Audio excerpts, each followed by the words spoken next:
Okay, we're gonna continue old QuickShell. I think, well, I think we just gotta do that. Now, I went back to DWM here, but I think I'm gonna just go back into Hyperland.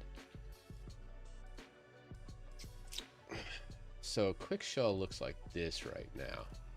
And I think what we need to do is change a few things. I like some of the implementation of this QuickShell, but I like our implementation before this on the last Git commit was better. What's up, goofball? Oh, you're the first. The first. 1, 2, 3. Also, I feel like if we do that and that, and let's go like Cheddarino.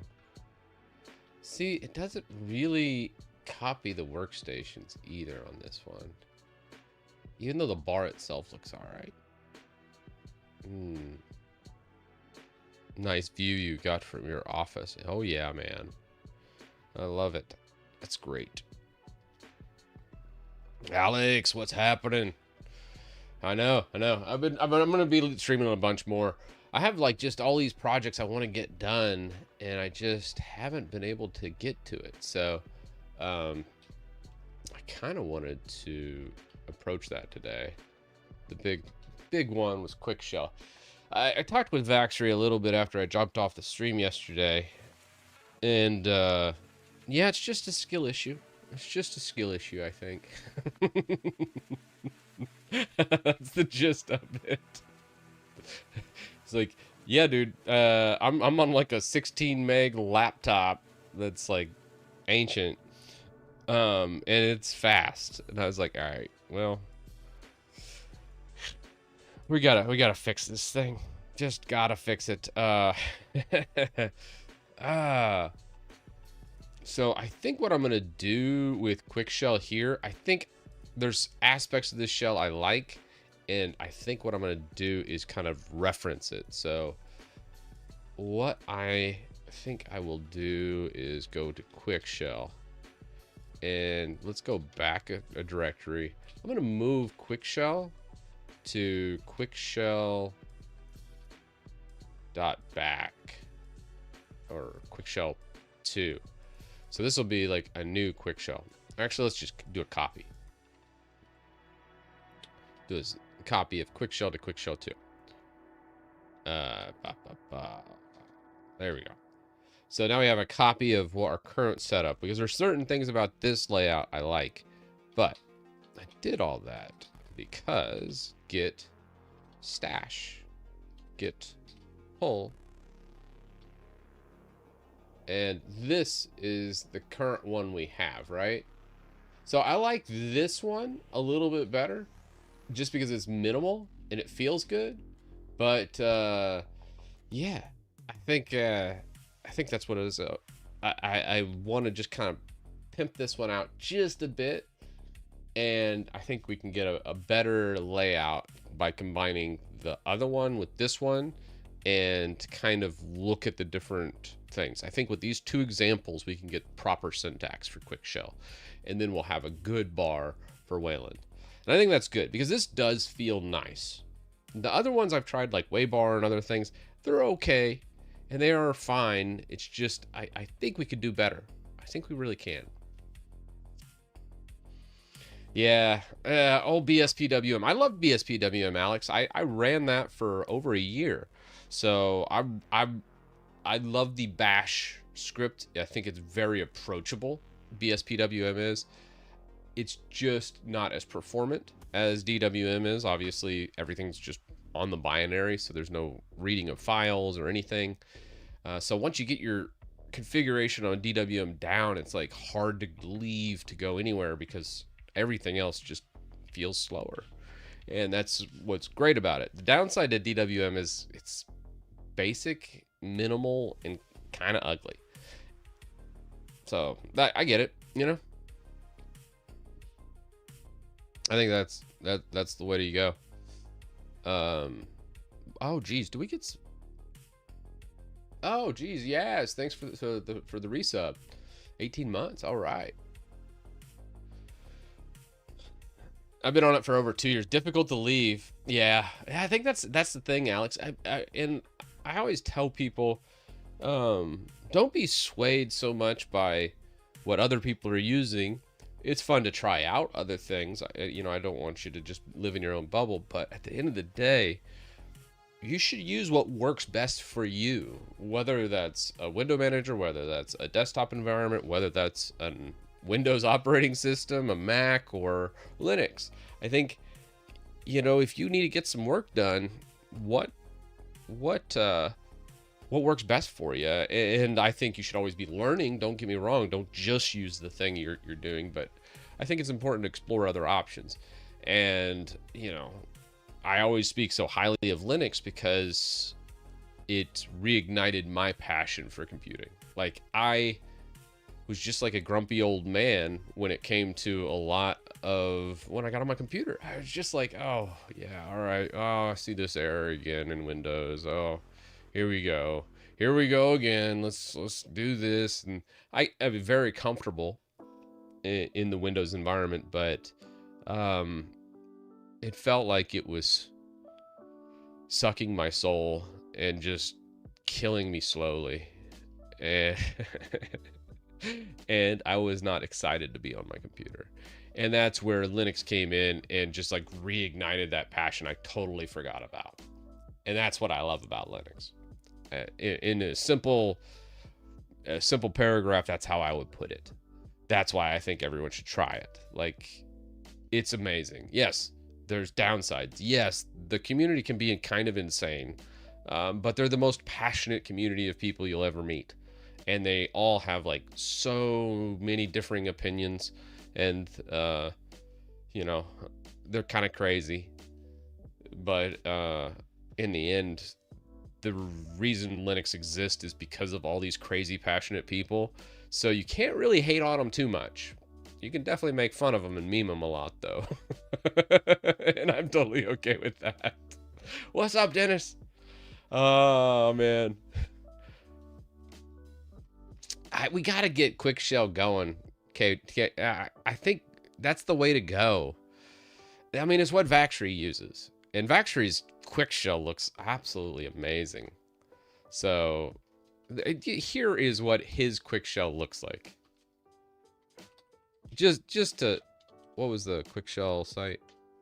Just to show you the Vaxry QuickShell. Oh wait, no, not this one. Nope, not that one. Okay, here's the Vaxry one.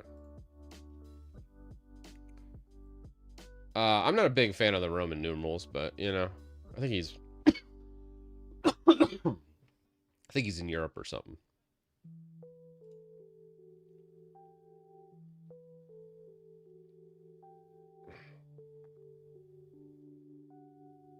Oh, Dublin. Okay.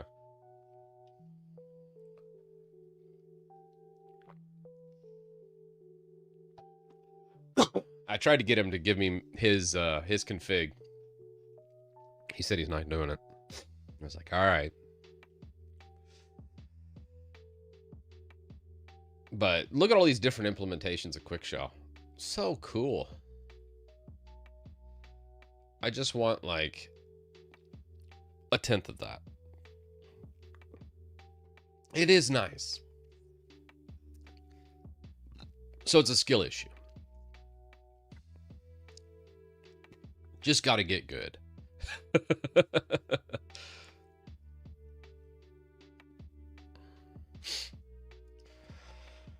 I'm just going to watch this for a little bit.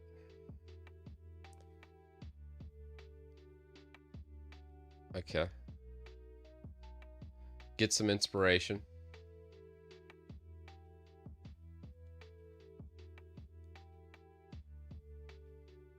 For some odd reason, it seems like a lot of the QuickShell stuff I'm running across, all of them are NixOS users, which is kind of strange. It's like NixOS is like the new Arch.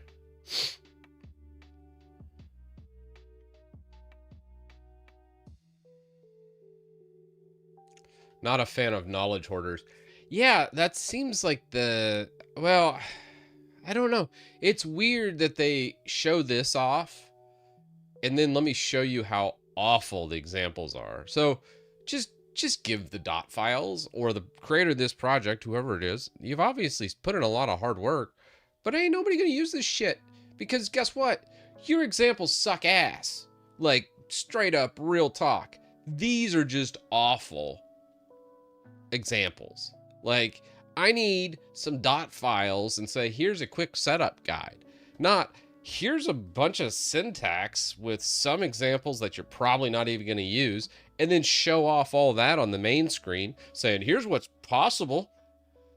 Well, shit, everything's possible with C or C++, but you gotta know the knowledge behind it to make it a thing. Like, what do you just want everybody to vibe code your shit and have a whole bunch of like half broken QuickShell implementations? This is a Linux problem. It's a fundamental Linux problem where there's a reason why not very many people use Linux as a desktop, because there's some people that get Linux working great and solid and smooth. But guess what? The stock implementation from most desktop environments really sucks. And it's really ugly. If you need an example of someone that's dedicated decades of their life to put in a foundation, but just have an awful implementation of it, look up LXDE or even, shoot, what's a really popular one? Oh, the name's escaping me now. Oh, geez, I've done videos on it. I'm just gonna look it up my videos. It was customization. Let's just do customization. XFCE, that's it. XFCE. XFCE. Guys spent thousands of hours, tens or it was built in 1997, still going, absolutely amazing. Love the desktop environment. I even did like a ricing video on XFCE. It's great, right? But this is what he thinks everyone likes and is good design. I just can't. I'm like, bro, if you spent 5 minutes ricing this out for the default configuration and making this look cool and not like something from the 90s, so many more people would use it. It's really good. It just looks like just garbage out of the gate. And I'm just like, please spend a little time, just give it a little TLC and make it look good for the average user out of the box. And so many more people will use this thing. So yeah, I got it. And yeah, that's just all I want. That's all I want. And that's just the story of Linux. There's so many great tools, absolutely amazing, but there's this massive barrier of entry where there's not proper examples, there's not proper setup, or the setup defaults are just absolutely insane. And that's my rant of the day. Yeah. Cinnamon is what XFCE should be. Cinnamon's a whole different beast. I think the Linux Mint team's done a good job with Cinnamon. I think it's just a little too Fisher Price-ish for me. I just never could get into Cinnamon. I love Mint, don't get me wrong, and I think it's an amazing desktop environment, and they've done a great job adding all the tools and making it very accessible. I don't jive with it. It's kind of funny.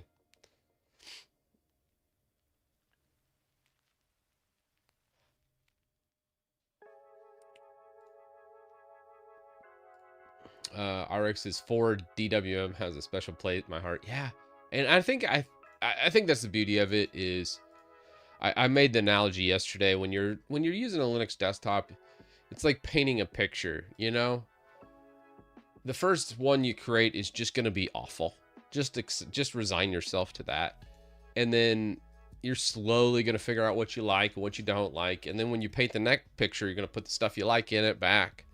And you're going to slowly mold it into a wonderful piece of art after making probably 100 paintings.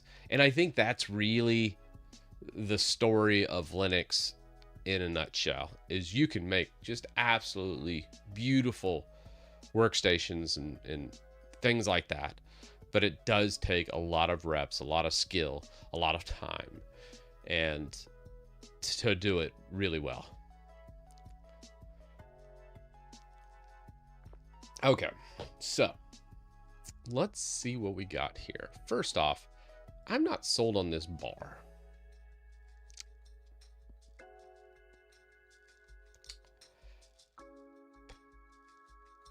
Have you seen Andrew Lincoln? Lincoln, Mr. DN? Mr. DDN? Murdered.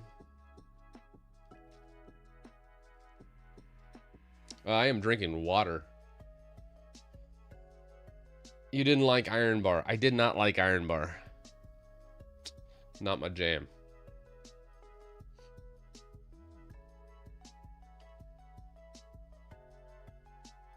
Oh, no, not a YouTube video. These are always like 50 minutes long and not very explaining. Ricing my desktop, Linux GNU. My bars are... The manager that I use is something called Hyperlint. Yeah. I took his configuration yesterday. Did we link it? Yeah, he did.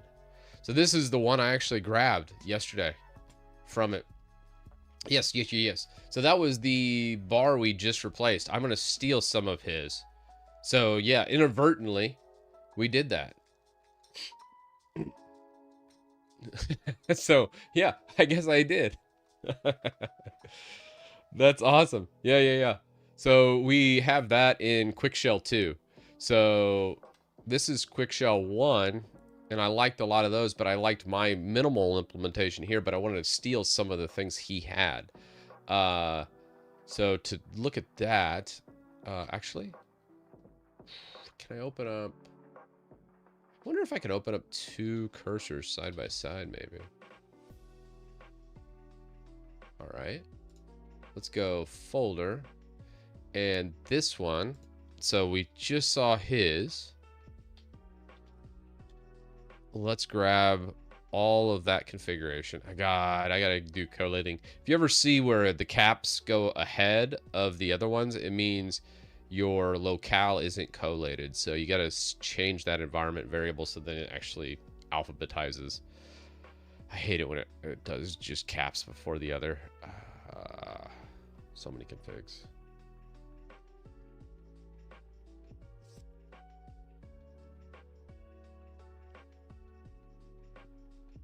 All right. QuickShell 2 open. So this is Andrew's one. Oh man, I gotta turn off that notification.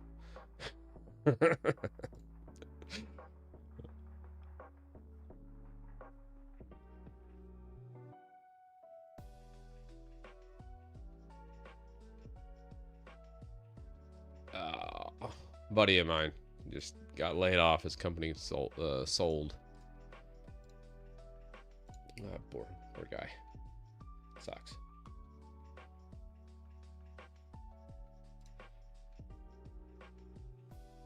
Yeah. I still try and do the occasional tutorial, man. I need to get back to doing more tutorials. I think right now I'm just kind of chasing that very minimal, stable desktop. Where I have like DWM's basically what I've landed on for the past more than a year now. And actually, shoot, I think it might have even been longer than that now. No, yeah, it's been longer because I had NixOS for a while. So it's probably been 2 years of DWM. And that's just been so solid for me. And I just love minimal, simplistic desktops that just do one thing and does it well.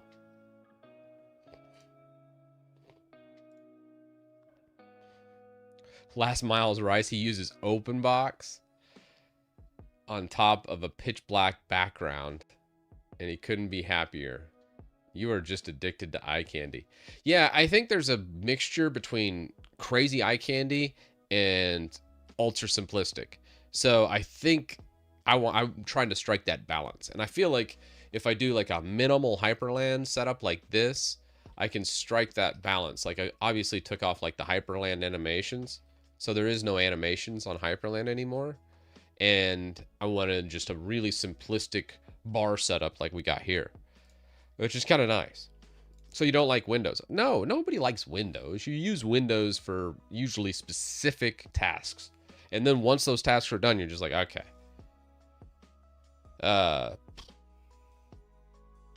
You know. And anyways, that's my thought. All right, so his shell script launches the bar. The bar is right here. This is his bar compared to this bar. Let's get rid of the terminal over here. I wonder.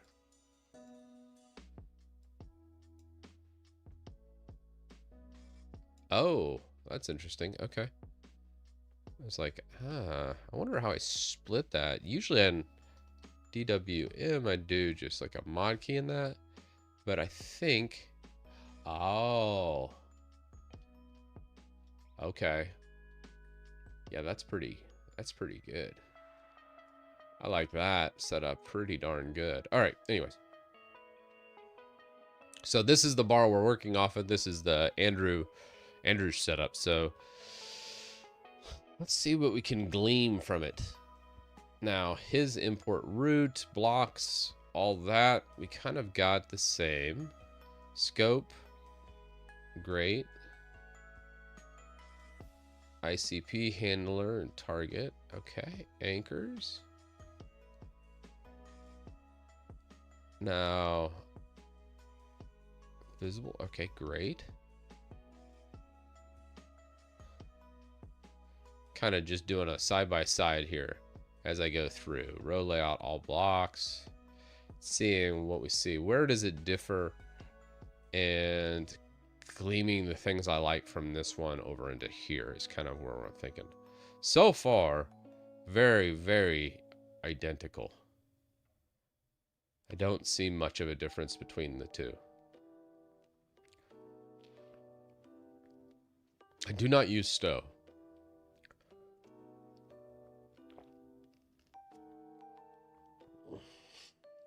We don't like Windows. We're just enslaved by Windows. Yeah. Like, what was the last time you ever heard someone go, hey, I'm using Windows. You got to try Windows. Seriously. There's no Windows user that exists that says that. Every Windows user says, fuck, I got to use Windows. All right. That's the mentality of 100% of the Windows user population. There is no niche Windows ricing community that's like, this is amazing, you gotta try Windows, it's great. No, that doesn't exist. And if you start saying, well, you gotta try this custom ISO where they replaced a bunch of the modules in Windows, I'm like, yeah, okay. I'm not joining your bot, your zombie farm, you know, so you can use my PC to hack a whole bunch of people. You know, that's just not. We're not doing that, because you have to change so much in the system, which causes system corruption, which causes Windows updates not to work, because otherwise that's it. So the only reason you do that in Rice Windows, in that instance where you're changing the bars and everything around, is to hack people. There's no, oh, hey, let's rice it. So that community just doesn't exist on Windows. It can't exist on Windows by design. So that's my thought on Windows. Don't get me wrong, I still use Windows. Don't take this as I don't use Windows. But every time I load Windows up, I'm like, all right, what did Microsoft do this time? All right, well, I'm going to be fixing that on a bunch of computers. All right, let's go. And that's my mentality when it comes to Windows. I'm not complaining about it. I'm just saying that's every Windows user. That's just the way of life of Windows. And you use Windows because that program or whatever it is only works on Windows, or it only works that well on Windows. And you're sacrificing the functionality or performance of that program to use it on something else. And that's when I'm like, screw it, I'll just use Windows. So that's the gist that I see. The bar looks actually almost identical, man. Let's look at bar block then. So bar, no changes. Now here,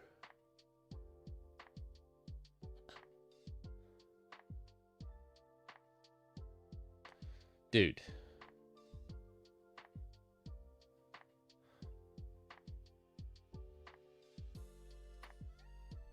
This is the same one. I am such an idiot.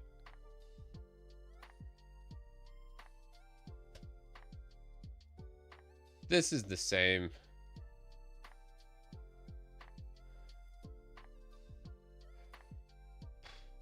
When I did a get pull, I think it wiped that other one out. So I'm like, wow, this looks exactly the same. It's because it is exactly the same, Chris.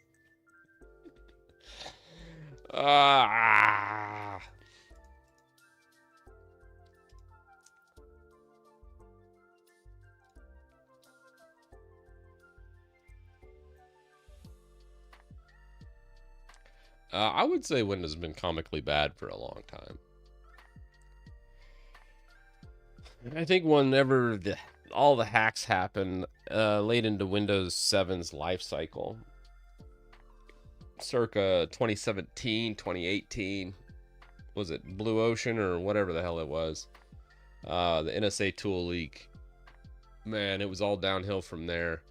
And then I can actually tell you when Windows just became so aggravating and I just cringe every time I see a feature update. It was exactly the build 1803. Going from 1709 to 1803 felt awful. And there were so many bad implementations. It's like they fired anybody that knew anything at Microsoft. And now everybody up there are just awful. And it just, or the executives, something's amiss at Microsoft, because every single feature update from 1709 and past has just been just a complete dumpster fire of what do I need to fix on this update. And that is wrong. Like, you should not be absolutely petrified to update your operating system, and that is Windows. It is just terrible. Anyways, I think we still have that.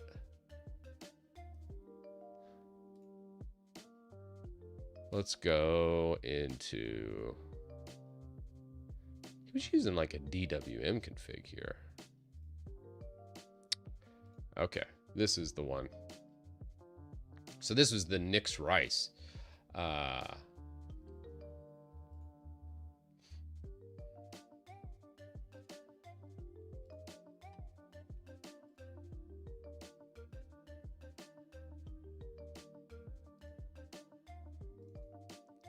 Yeah. Okay.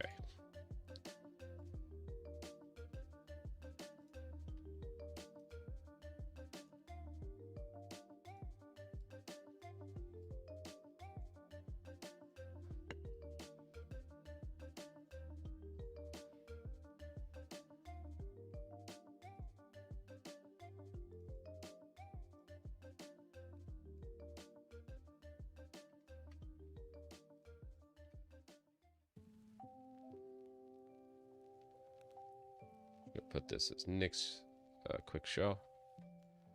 Grab that. Let's go Titus. Actually, we can just pull it from the downloads.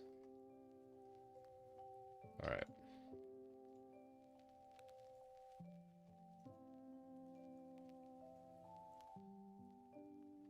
All right, so now this is what we have.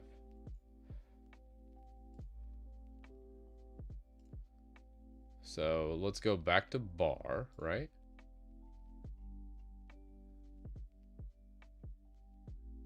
Huh. Okay, so now we've got some different changes. So he's doing a panel window from the scope, which is a little different. QuickShell screens.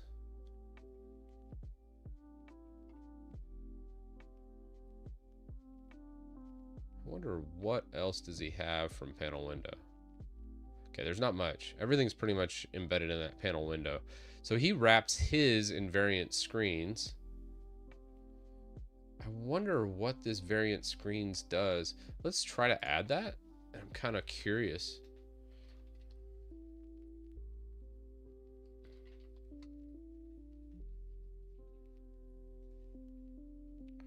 Variants, model. I don't see any extra QuickShell dot screens. Okay. And then I also want to look at what the imports are. So the imports QuickShell, import QuickShell.io, import QuickShell.hyperland, and quick layouts, utils, bar, workspaces. Okay, great. So that's all good.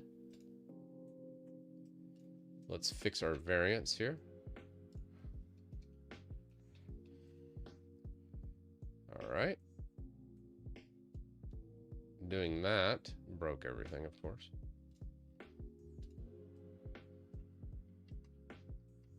Huh. All right, so that killed our quick shell, I believe.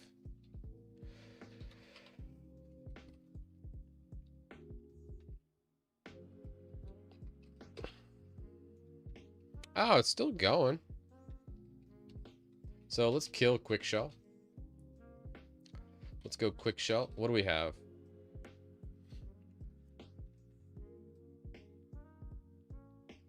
Setting initial properties failed. Panel window does not have a property called model data. Tray 13, required property top level was not initialized. So this is how this one's done. And if we look at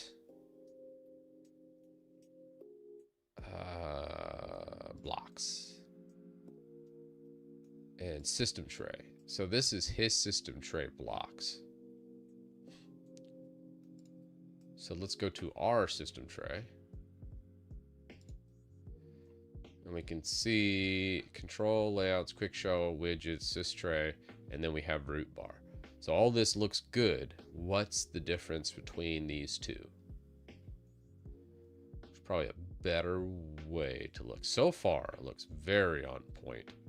Now his sys tray was working, mine is not working. I remember it was crashing on right click. It was driving me crazy. But all this looks identical, actually.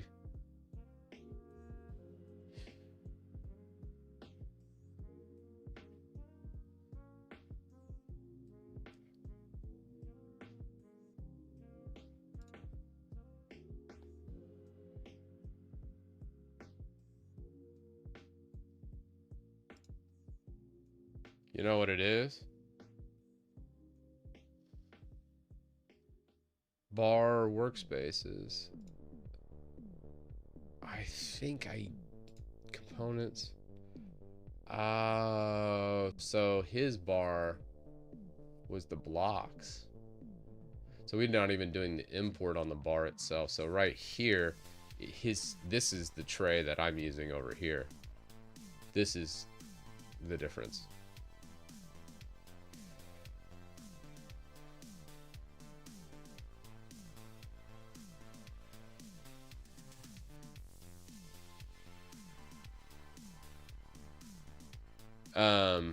Don't use the diff command in this regard because these are going to be so drastically different from a structure standpoint that it's going to be like, hey, use something different. Okay, so let's go root bar. I think that's fine.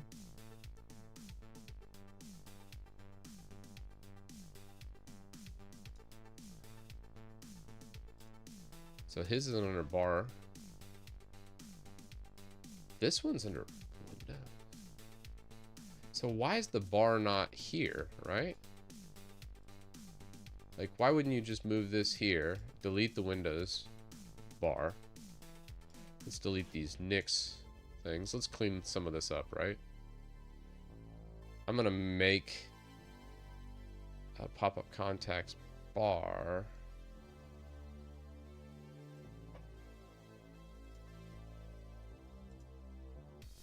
So he put bar in the blocks command. No.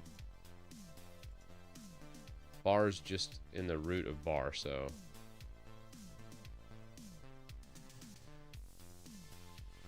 Move. Yeah, whatever. But then bar's here.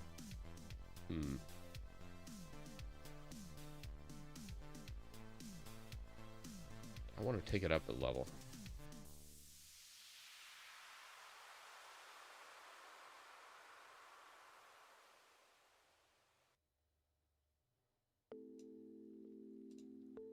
Yeah, so it should be in bar.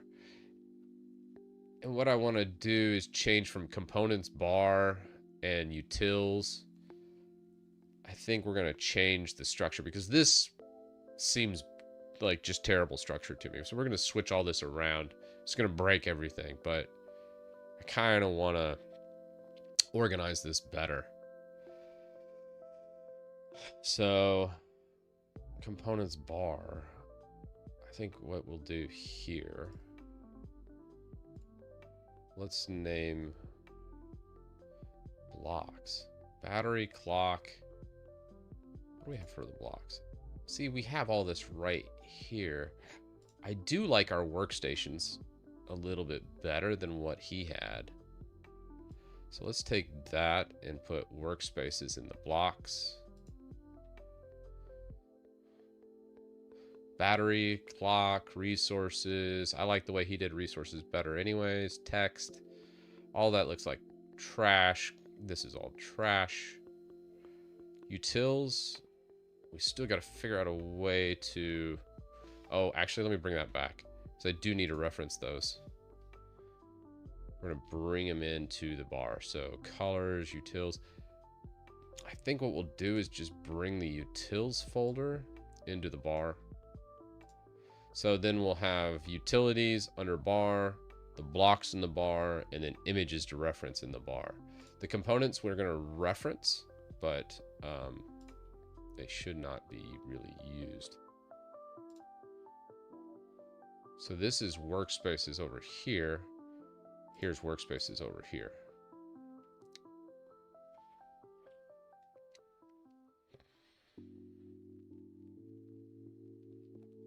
Okay. So now that we've done that, we're in the bar command, the import of the bar. When we look over here, we're going to get rid of this backslash root. Import utils. I think what we do, just go import utils. And then we're going to import blocks as blocks over here.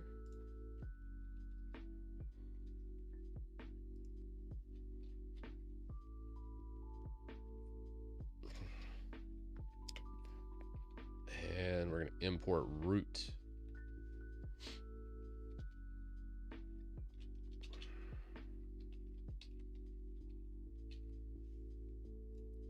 So I feel like that's pretty good. We have all the basic imports. I feel like this jives a little bit better. And that's great. Now, differences here. I believe there's no color transparency. So from the panel window,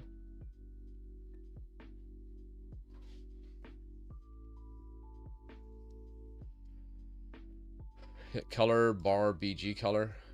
So this is coming from the theme, I believe. This is the XP theme. And the theme on this one is here.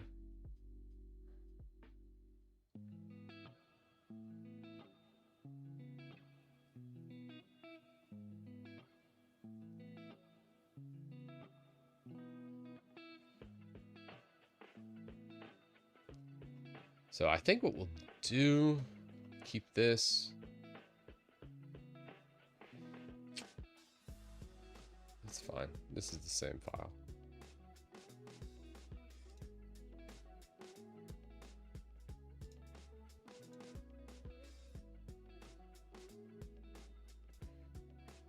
And really what we're trying to do is just kind of keep the functionality.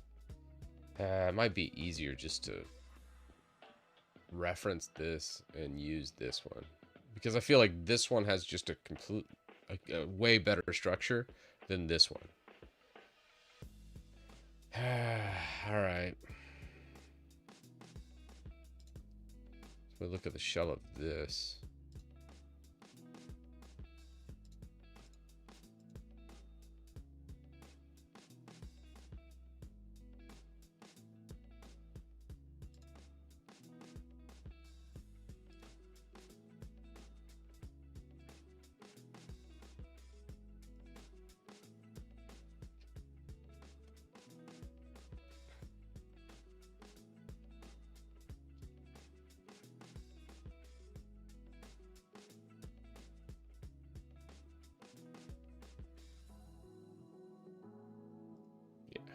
All right, so root's pretty much the same.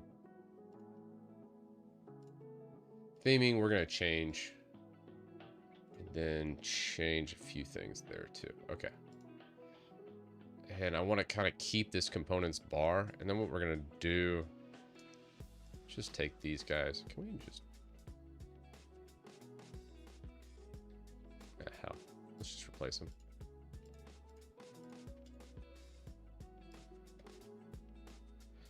Then I just want to fix the workspaces. So if we look at workspaces, this is currently what's happening.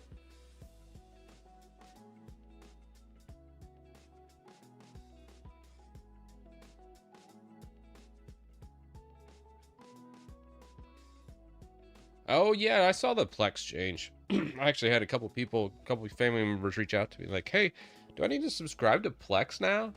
And I was like, no, I got the lifetime pass. I think it was 60 bucks or something when I bought the lifetime before they stopped selling it.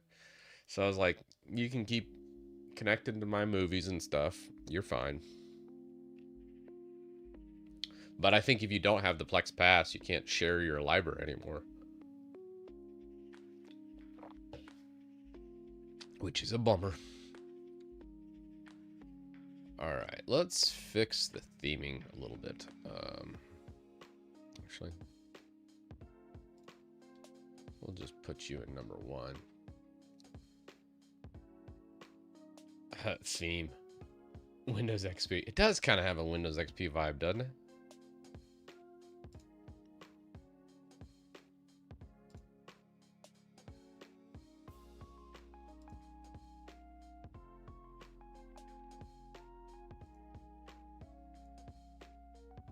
I like the blue. I wonder how it's dropping that PNG for Nix. The Nix flake.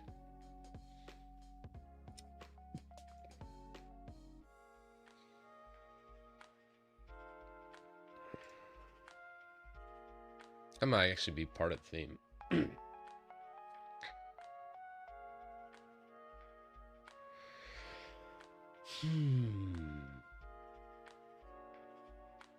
I bet you it's an icon that just gets dropped in here.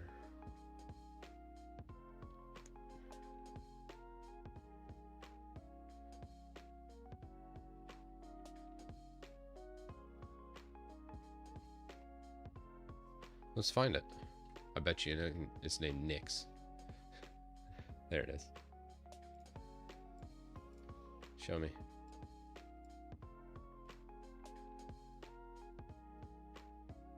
So icon QML is where this is at. So this looks like it's all commented out though. So get it in images. Where's it getting this image from? Yeah, this looks like it's all commented.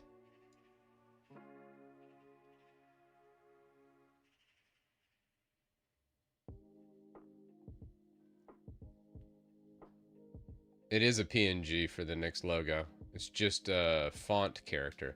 Yeah. I think it's just a font character. Because I don't see it in an images folder. So if we look over here, here's the images folder. All I see is just the backgrounds. the different backgrounds. I do not see the actual icon. So this is an image, but the actual icon, you see how it doesn't quite form on there? So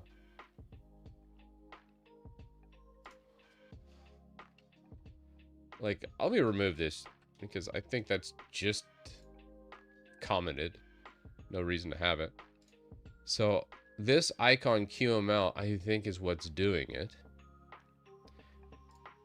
I think this text is it. I think I just don't have that. For some odd reason, cursor's not displaying it. But let's say I erase it. It saves. Yeah. Icon. So it's just text. Well,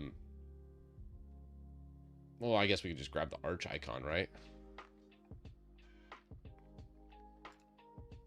What do we got? Nerd, fonts, cheat sheet, OS.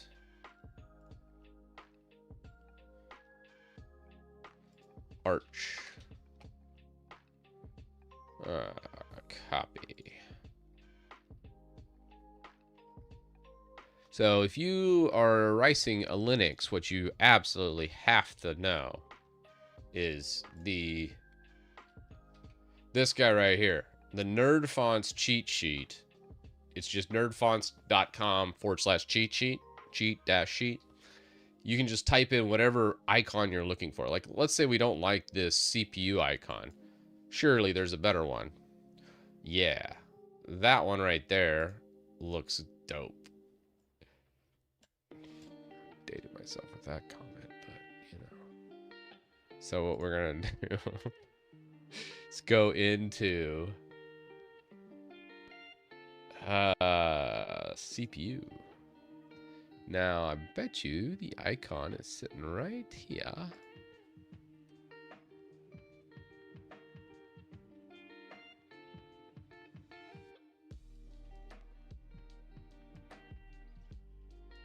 No.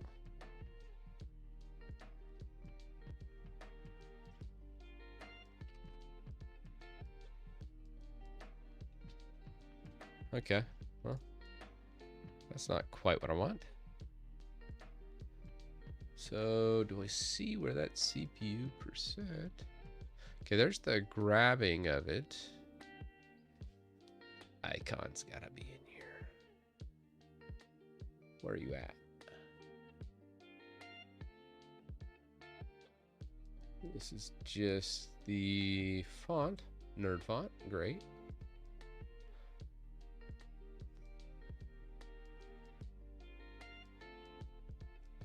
Coolify? I don't think I have seen Coolify.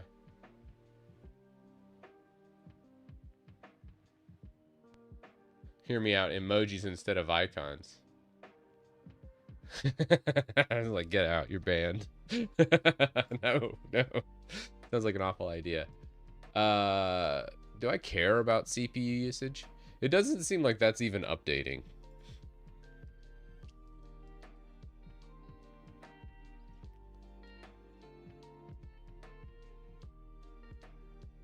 Like, is that even accurate?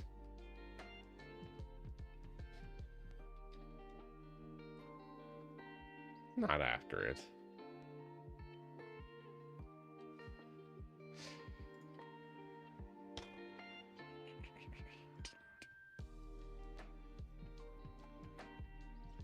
Okay.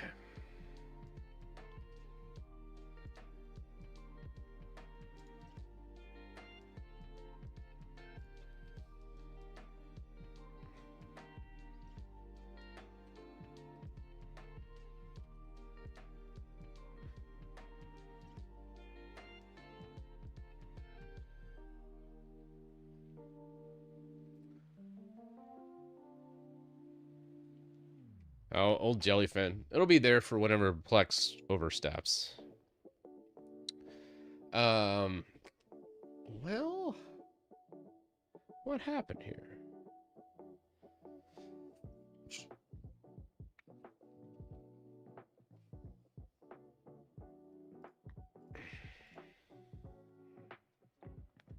Okay, here is CPU.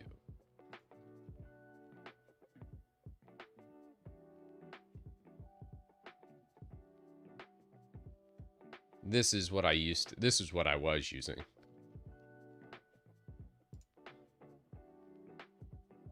Huh. Active workspace.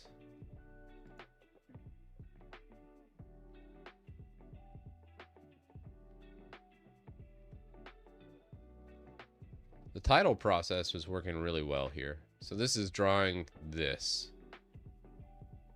Oh, good. Battery, not really used. Date.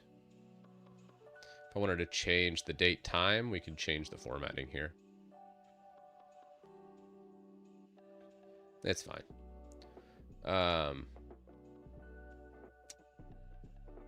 Because this is the bar text, bar block. And this is what the actual front of it is. So if we look, this is the bar block here. So this was, yeah, so that would give, huh, well, that's weird. Do something like that, and then that would give you the memory being used, which is fine.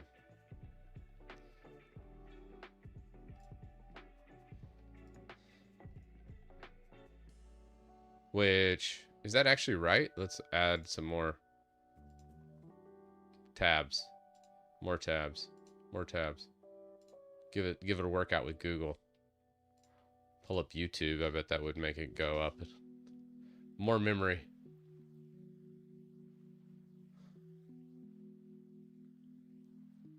Huh. All right, then. So be it.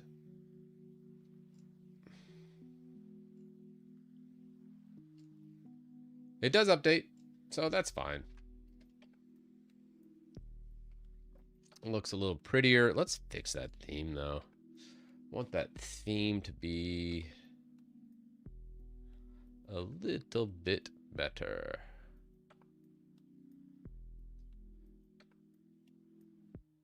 So here's the flat back.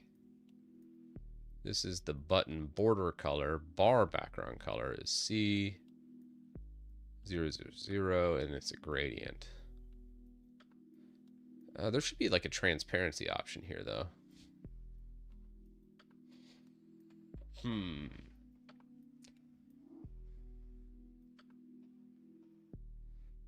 Chrome tabs for memory benchmark. Classic. Yeah. It's like, here, let's see if our memory's working. Let's just open up a couple Chrome tabs. It's a great test. Doesn't matter how much memory you have, it's gonna gobble up a whole bunch of it. Like, if you want to see if your memory's working, you can just go, oh, okay. Well, let's just kill Chrome. Okay, there we go. Memory's definitely working. That was like 5% of all my memory was Chrome, which is quite pathetic because we have 64 gigs of memory.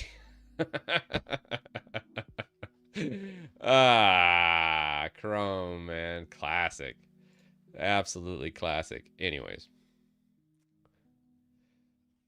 I need to fix that numbering on the workspace too. Anyways, let's first, I kind of want this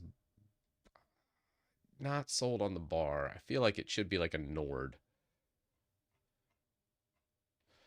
Let's vibe code us some CSS. That's what vibe coding's good for.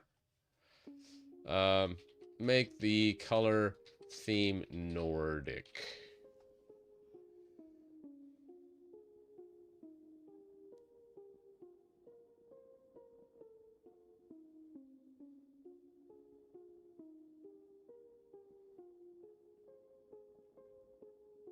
Okay. Does that have all the options from the other theme?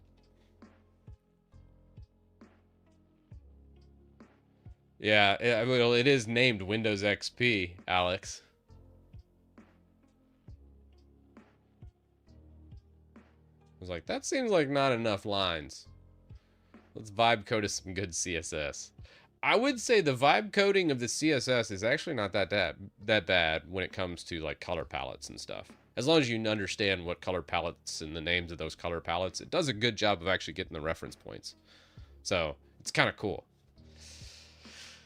For that. Not much else though.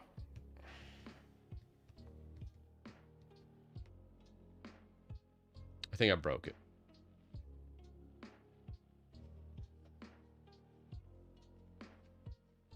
So we're going to change it from like an XP-esque feel to something like that.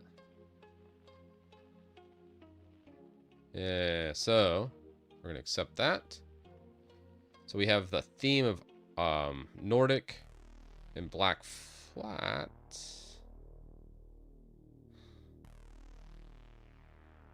Item black, bar color, Windows XP. So you got black bright. Is the theme right now, or let's go to shell. Where's that theme getting applied? Let's find that first. Probably under bar, because that's where I would put the theme.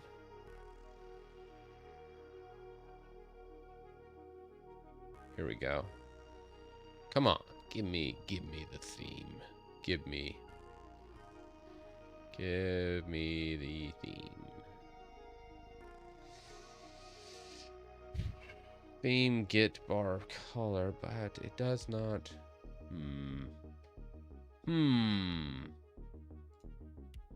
Bar block maybe.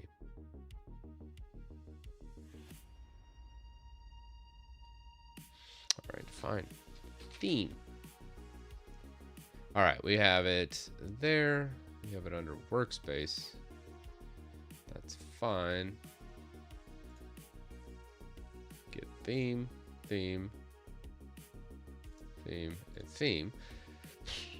So where's that getting declared? I do not see. If we just say Windows XP. Okay, flat black. All right, black.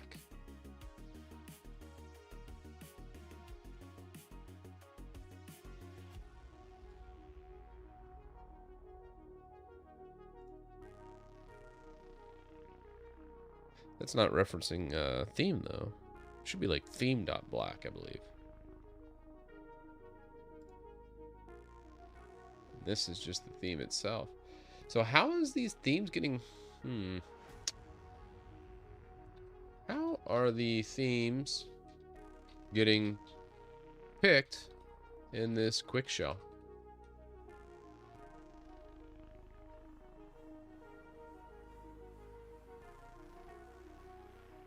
The theme selection gets controlled by the get property in the theme singleton. Property item get black. Oh. So if I just change that to Nordic, it would theoretically change it to Nordic. Nordic. Oh, I like that. That's nice. That's really good. Yeah, we're cooking. Oh, so let's go Windows XP.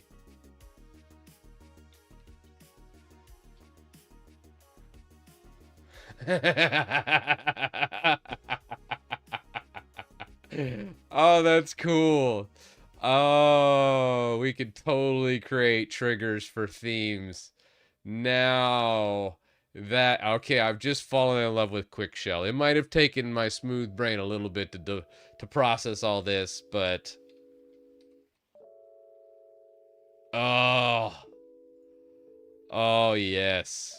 Okay, I've fallen in love. That is, oh, that is beautiful. Nice. Ah, gosh. So great. Okay. Now we gotta fix workspaces. So utils, I don't think that's getting referenced really. But this was working with the values. It's just that one's not. So this workspaces is not working.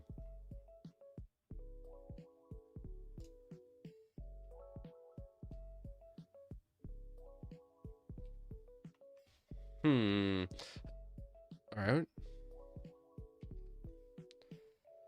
I think this is it. I think QuickShell is the next thing. The best thing since canned beer. Totally. That's amazing. That I think that's great. So let's go. Workspaces QML.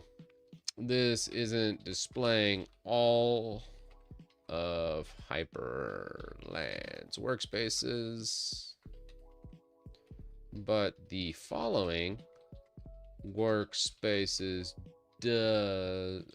file does display the Hyperland windows correctly at workspaces.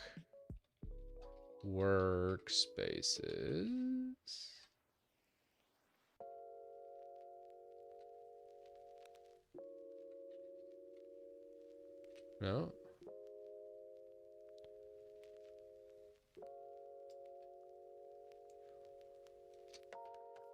There we go. Let's see what it finds out. Do we do push-ups to celebrate? I think so. 30 push-ups in celebration. You got it. Let's go. While the AI is cooking over here, it's going super slow. That'd be hilarious if I actually ran out of... Oh, let's go. Let's go, Oh. Oh, ha! Boom! No, 1 second. Let me turn on the light.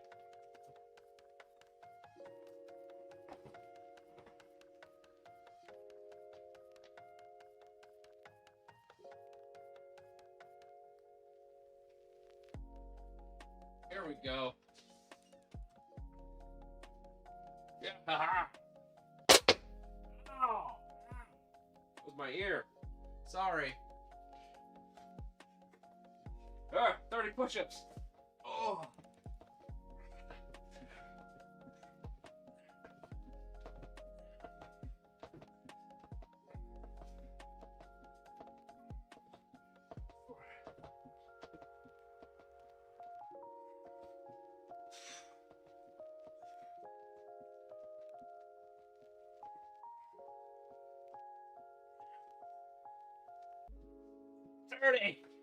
Got it.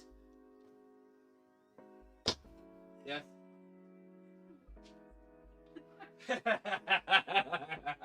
Just having fun in here. My wife was like, what in the hell was that? Like, just your crazy husband. Let's go. Let's go. Oh, where's that stuff? I'm awake.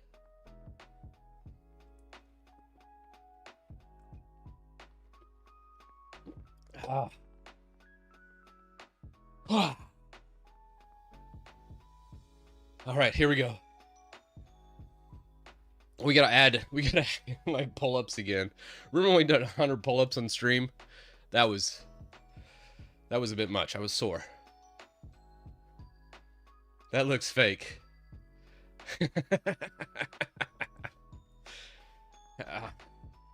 Every Arch user is just hidden Chad.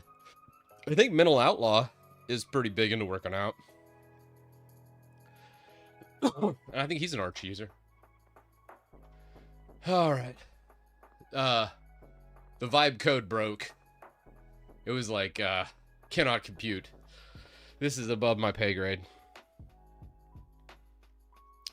Shit. I'm actually gonna have to read.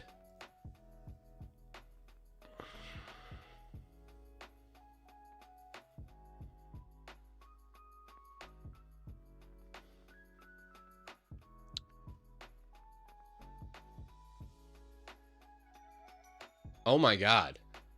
It's been cooking this whole time. I literally did 30 push-ups.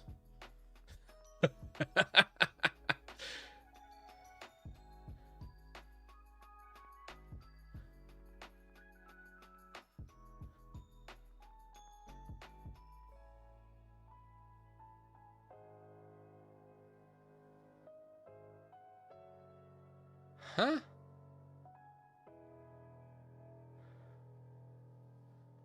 What file is it editing?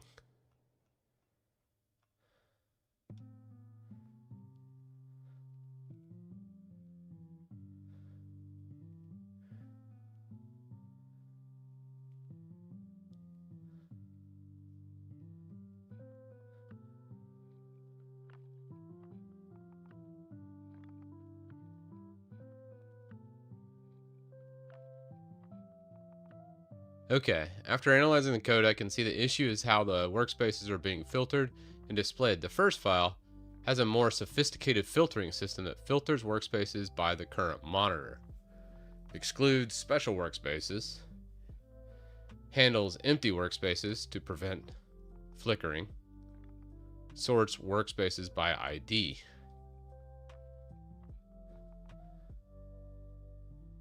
Okay.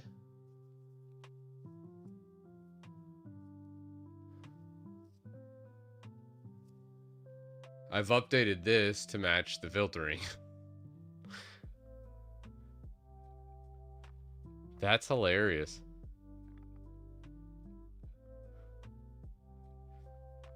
It updated the file I wanted it to reference.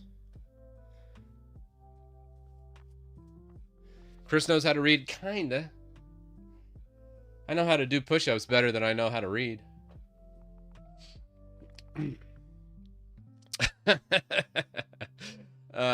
I wish Arch support forms Godspeed. I don't think you've been on Arch support forums in a while then. Because holy crap. I feel pity on the new user going to the Arch forums than I do the users of the Arch forums. Let's just say that. Anyone that has ever used the Arch forums knows what I'm talking about.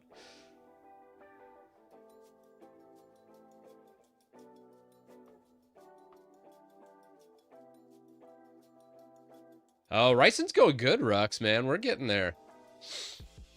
Oh my God, Mental Outlaw moved on to Gen 2. Okay, I wasn't there for that transition.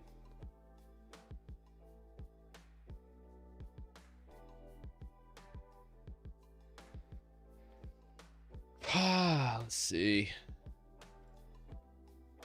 What is this all erasing?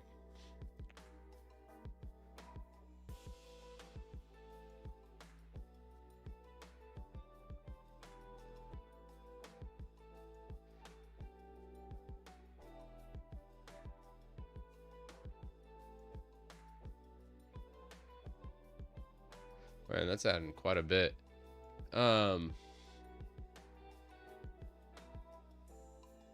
Obviously, I'm just going to reject that.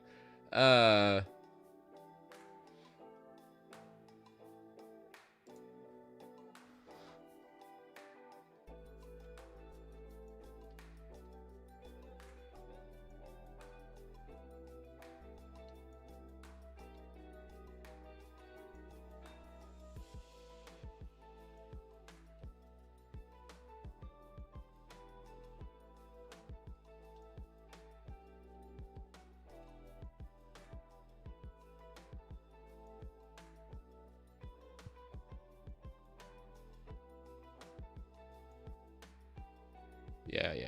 Okay.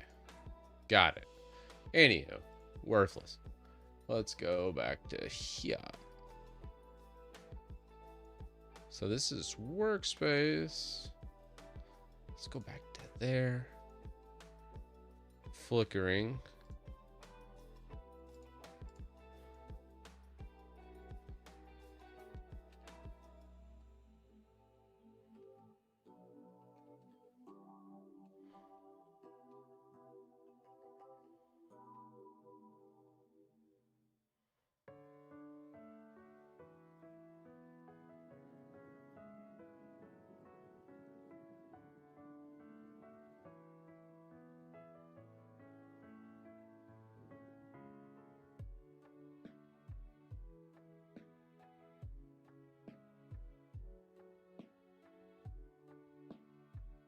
I don't think any of that's needed.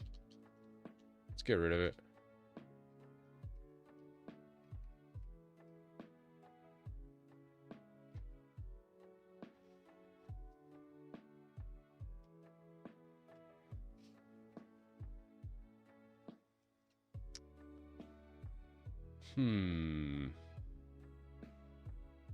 That's just a lot of code.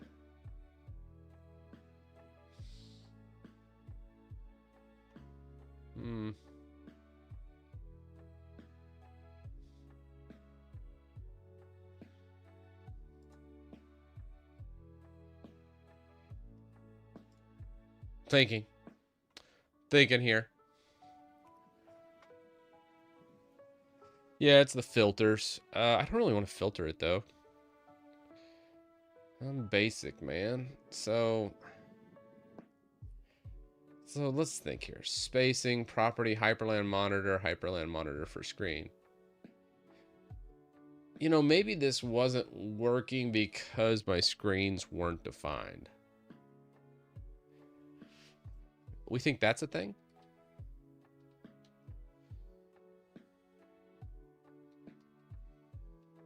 It might be a thing. So, let's check.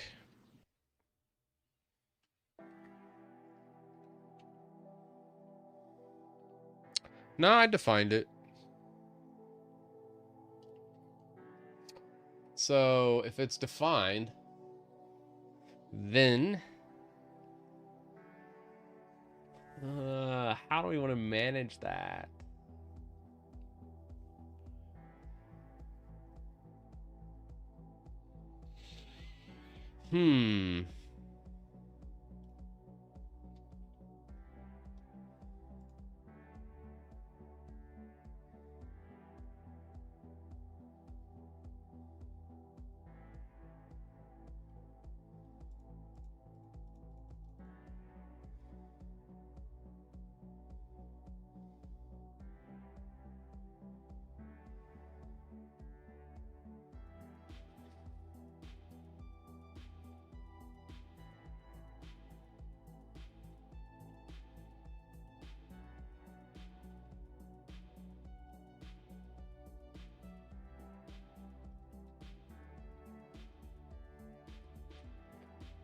We're going to go simple, smooth brain approach.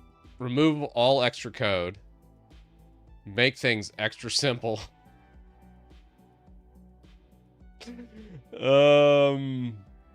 Let's see, how much is it removing?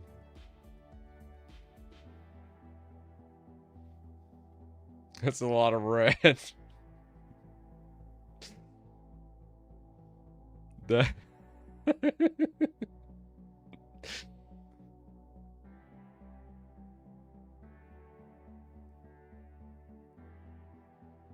yeah, I think that'll work. Much better.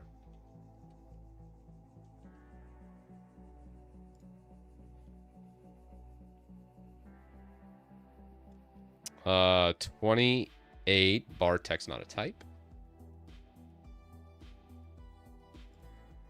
All right, now let's take this, and then we're gonna come from there. I think it was just too much. It's too much stuff. Hell.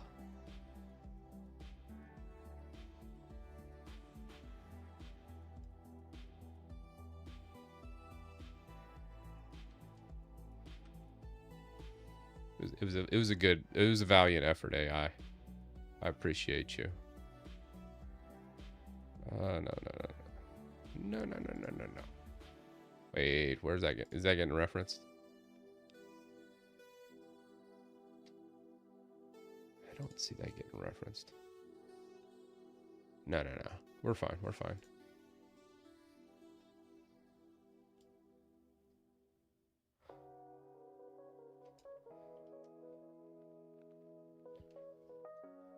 Yeah.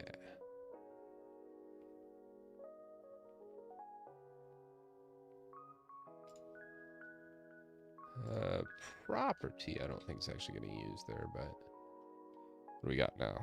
Workspace is not a type. It's line 16. That's the one that was getting referenced. 16 workspace. So I think we can just pull this into here, right?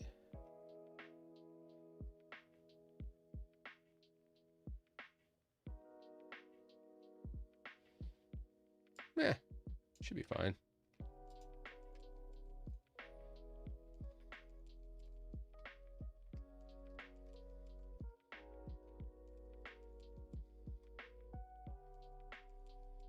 Yeah, nothing's wrong.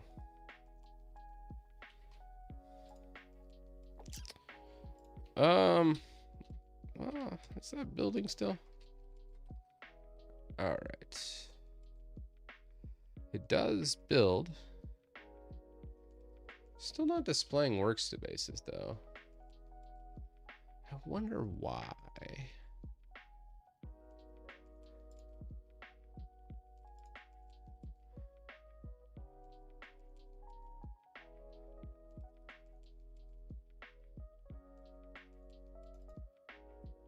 See, that's not even getting used.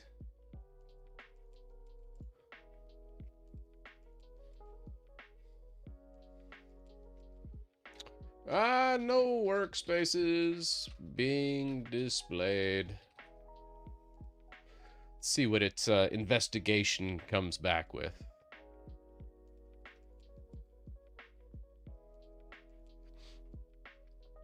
This could return undefined or no workspaces, which could cause the repeater not to show anything.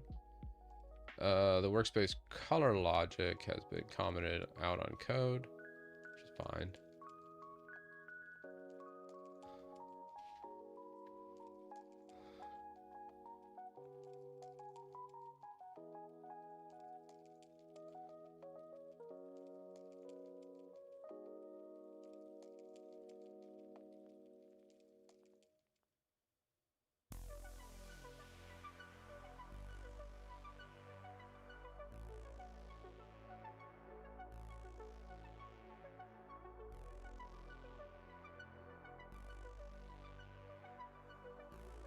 I don't think that's it. Yeah, I don't think that's it.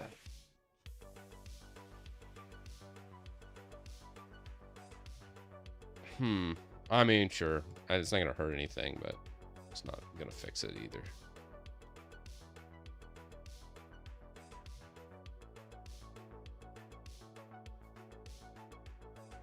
I still don't think that's it, but sure.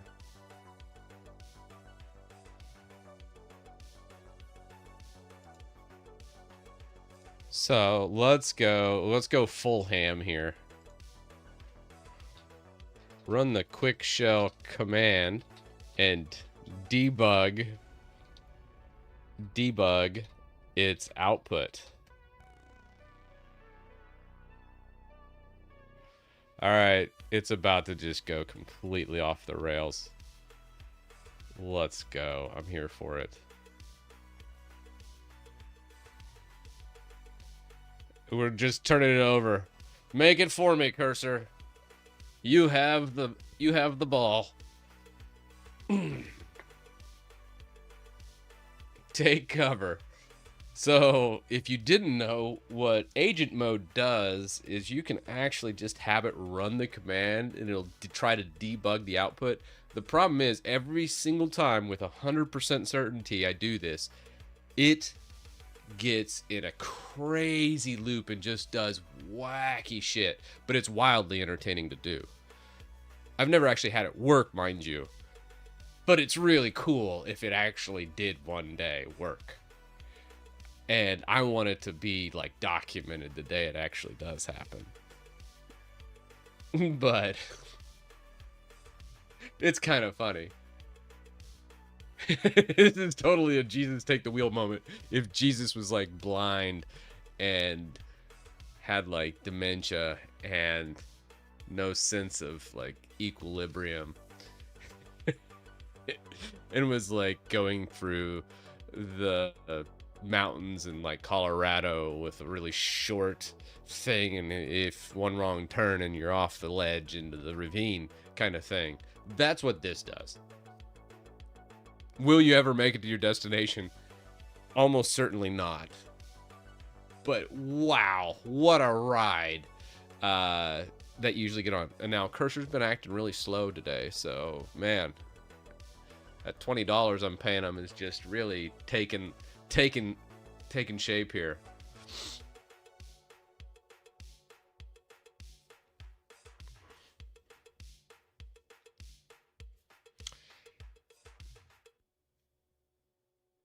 Apparently, that is still. I think maybe let's give it another prompt.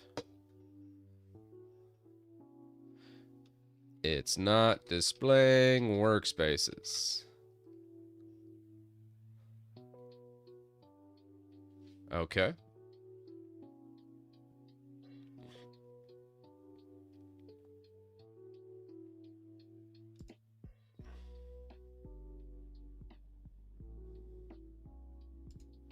Let's just go full send. Rerun. Command.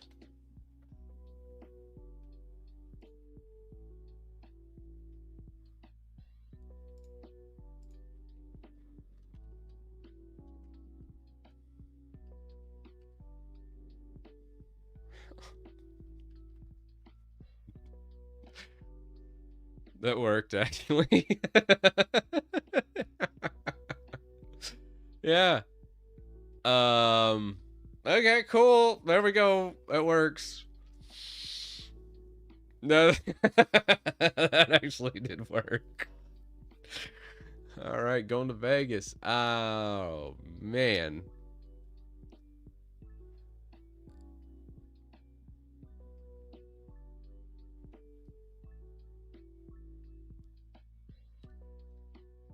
So it is trying to send stuff to workspace v2, active window, active v2.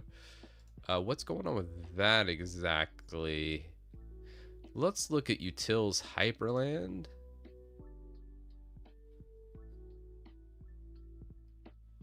And see what's going on with it.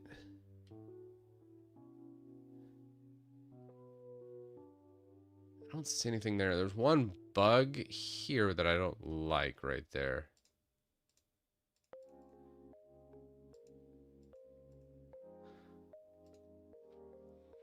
Make workspace clickable.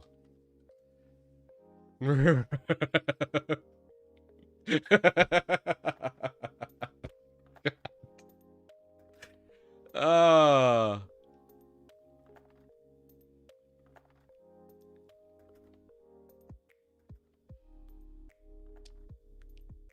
Does okay.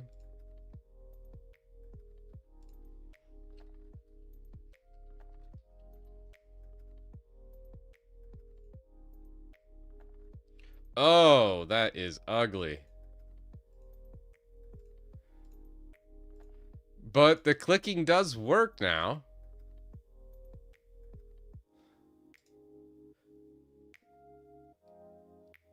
What did it change again? I didn't anticipate that actually working. It's so close. Okay. Yeah, this just needs to be prettier.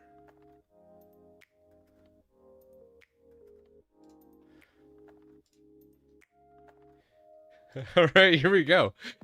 Make rectangle beautiful. We're going to spell beautiful wrong. And round.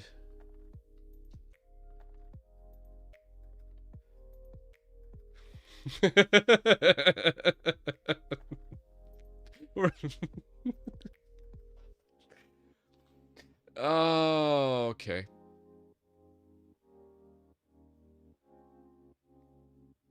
Okay. Rerun. QuickShell.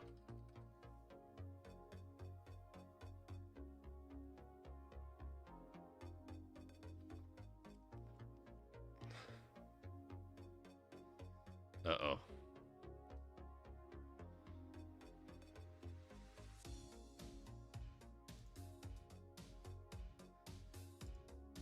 All right. Oh, you can see the numbers actually in there. Oh, I like that. Okay. Border color white. Let's make that black actually. Oh, okay. Nice. Background. BG color. Where's the BG color? Rectangle. Color white. Let's go black.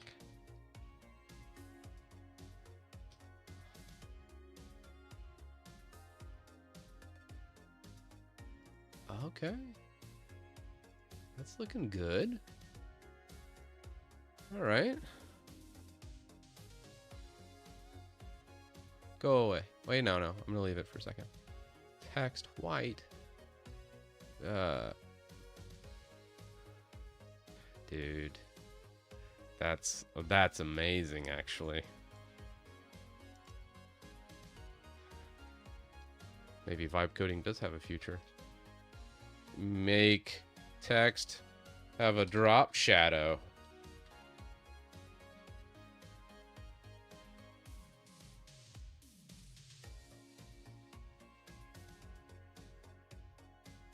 Okay.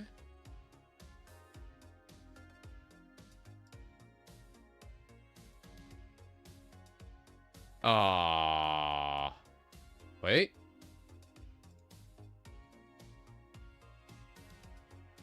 Let's go. Just got to add the graphical effects Qt5 library to it. All right. I think I'm gonna actually run QuickShell outside here. No. Oh my gosh. That actually looks pretty good so far. I mean, it's not great, but I mean, it's really close.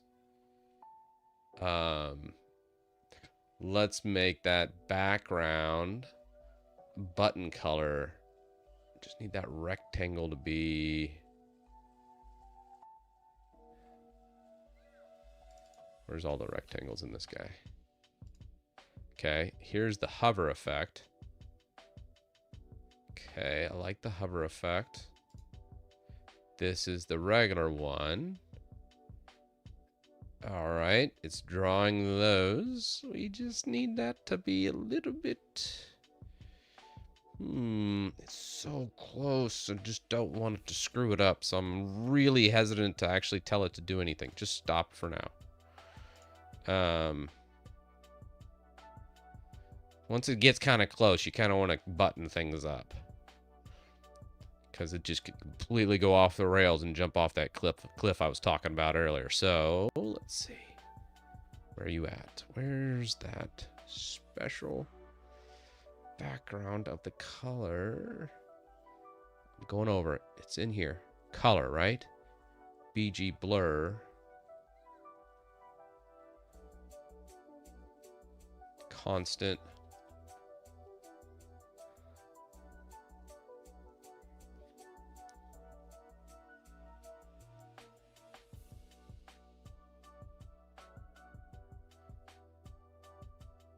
Man, that's really cool. All right, so where is the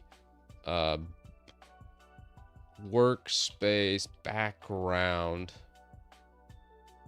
for the buttons coming from for the color? That was terrible English, but it'll figure it out.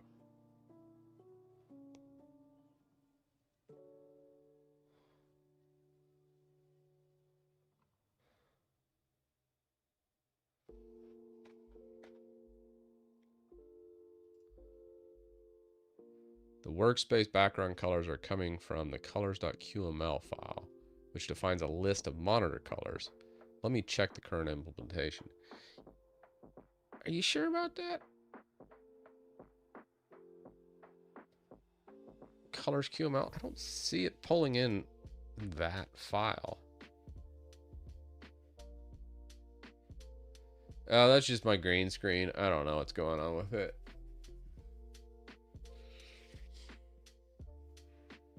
Oh, you know what it is? It's probably that extra light What happens if I turn off all the lights?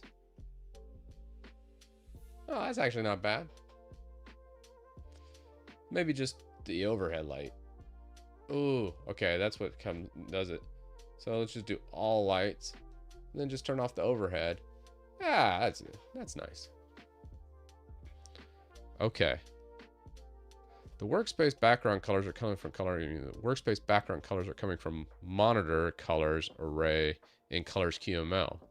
Light blue, light brown, light green, light blue. The colors assigned to the workspace based on the monitor index, and this is done in the color property. That's white.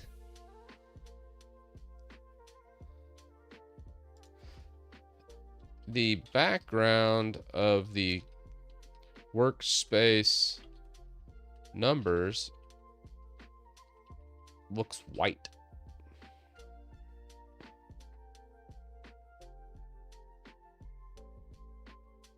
No, not the numbers. No, not the numbers. The numbers are appearing white because they're white color for the text. Let's make the text color adapt to the background color to ensure good contrast. We'll use black text. Ooh. No, well, you know. Oh.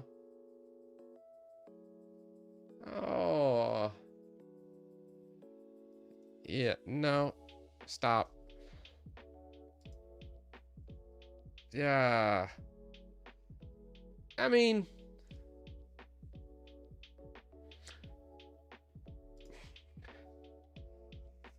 I feel like this should be pulled from theme.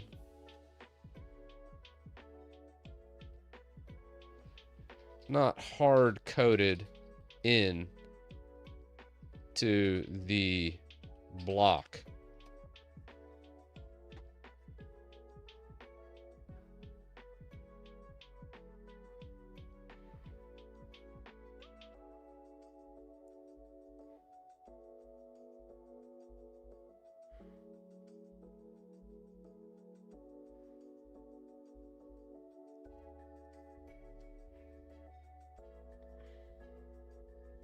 That's a lot of code, but it does adjust to it.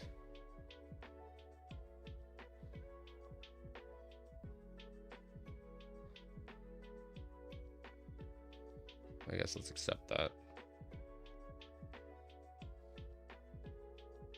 Need logos, not numbers. You guys like logos, not numbers? Really?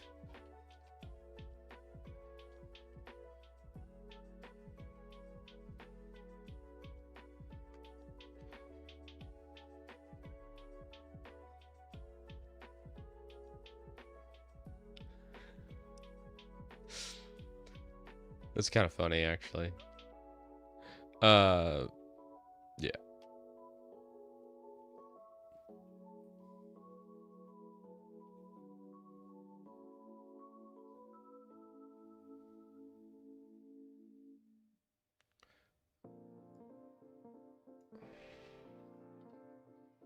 Here, let's just condense some of that, right?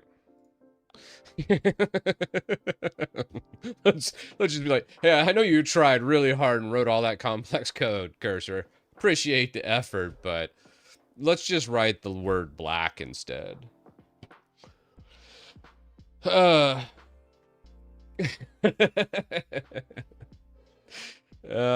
man. That's funny. Do we?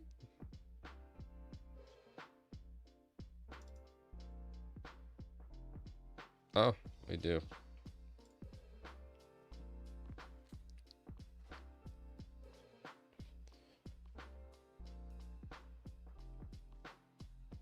Cool. Stop ruining the vibe. That's right, that's right. I'm coming down. I don't want to be the fun ruiner on the vibe code we got going on here. Let's do it. All right, here we go.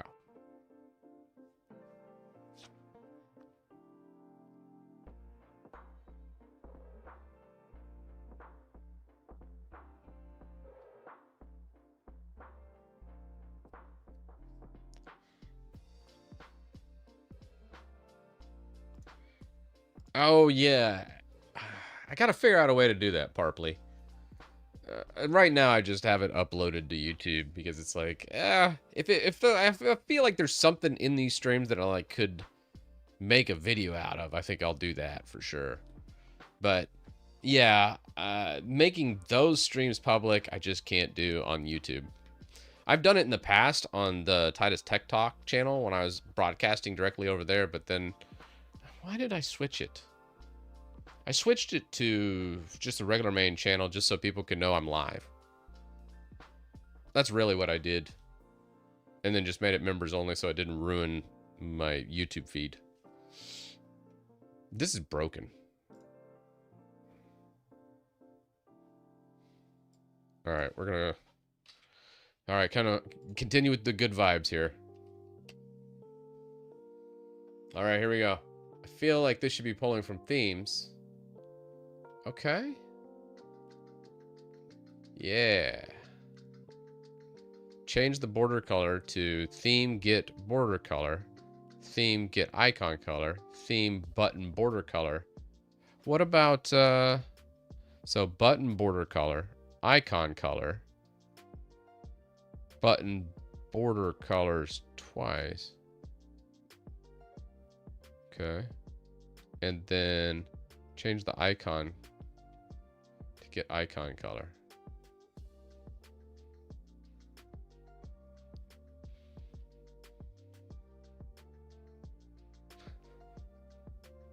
I don't hate this. We just gotta change it a little bit.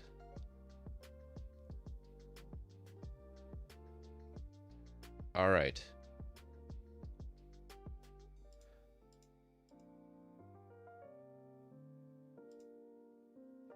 I think that's actually not so bad.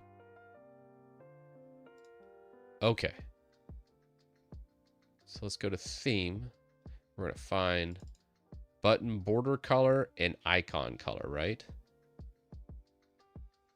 Oh, I think I'm gonna have to make this just look amazing.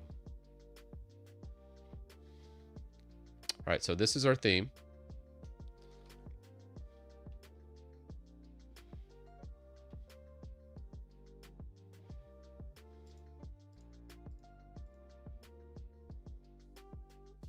That looks great. Okay, cool.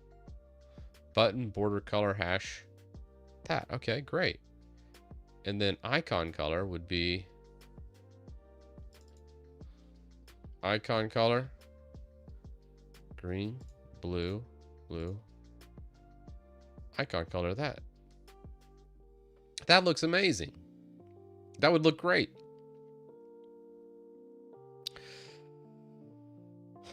But it didn't set those.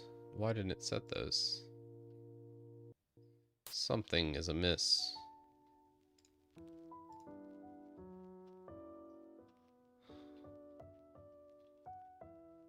Okay. Okay. Colors is not defined.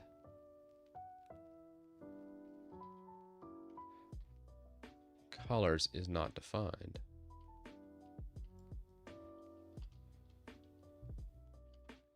Colors. Ah. We didn't change colors, though. Right?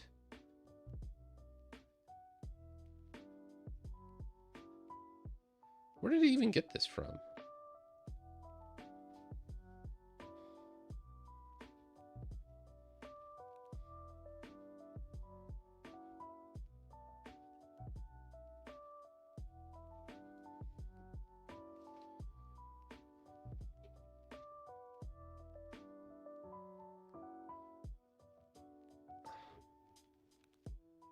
So 72, 80, 91, 98.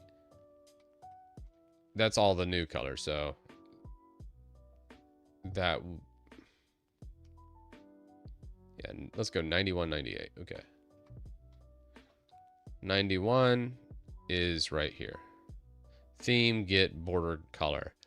That's not working. It's not referencing the right thing from the theme. So, property item get, that grabs the Nordic. So then it would be Nordic and then icon color. Why doesn't that work? Theme dot, you know, that does look good.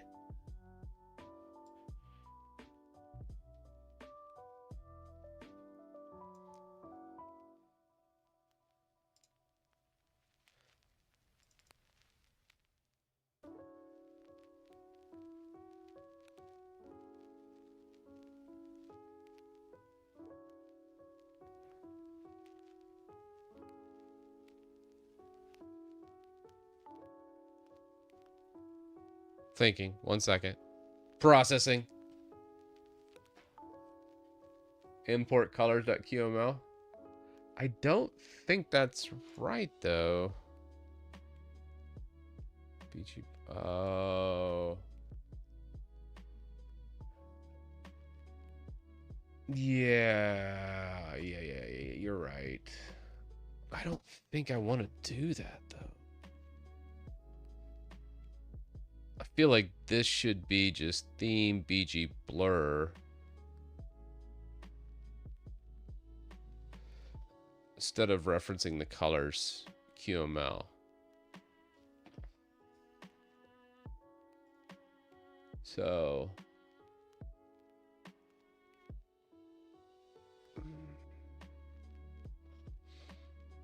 what I'm thinking is we could just make it into the singleton here, take these properties like this,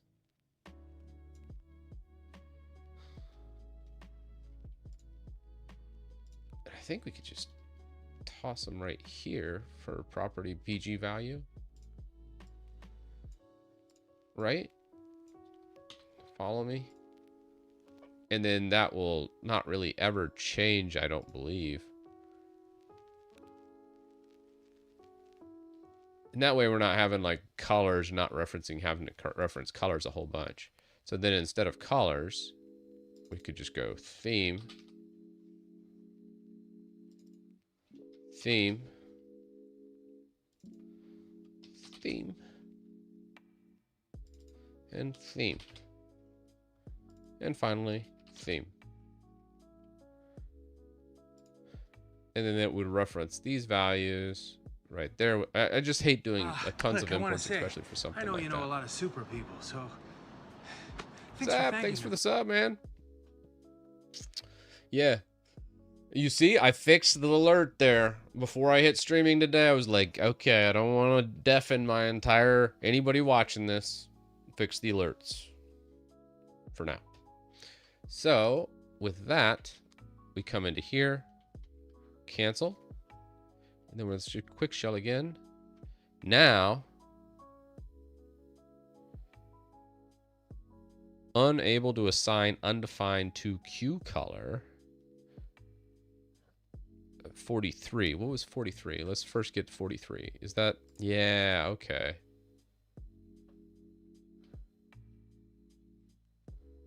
What does this do exactly?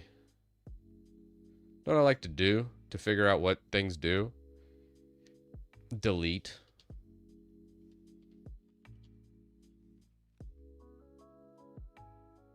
Yeah. I like it. Anyways, let's look at theme get, right? Oops. Sorry. Theme get. So we'll have 4 theme gets. Now, for this, let's say we do a black.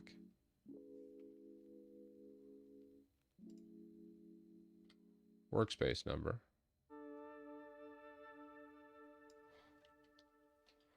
Black. Don't worry, we're going to come back to this.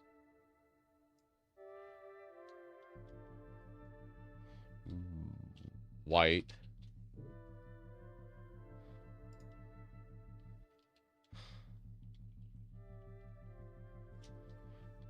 Gray.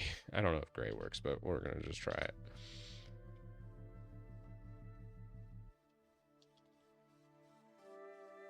Okay.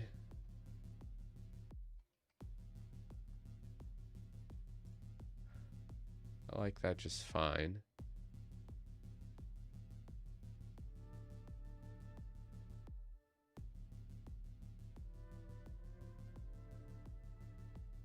Thinking. Drop that. Hover effect.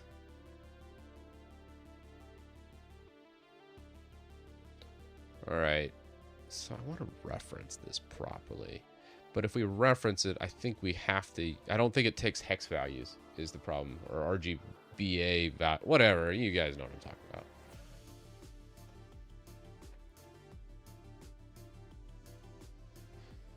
Try to remove git. I think we need the git, though. Let me see. Let's reference how the bar is utilizing that. I think it's the bar block that's utilizing theme.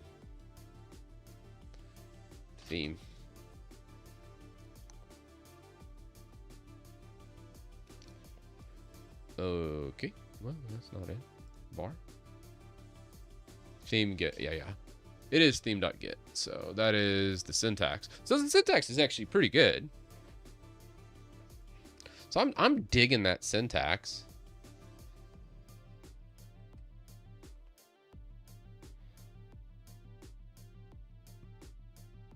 So I think what we do is I want to find the other thing that I'm kind of iffy about on that workspace.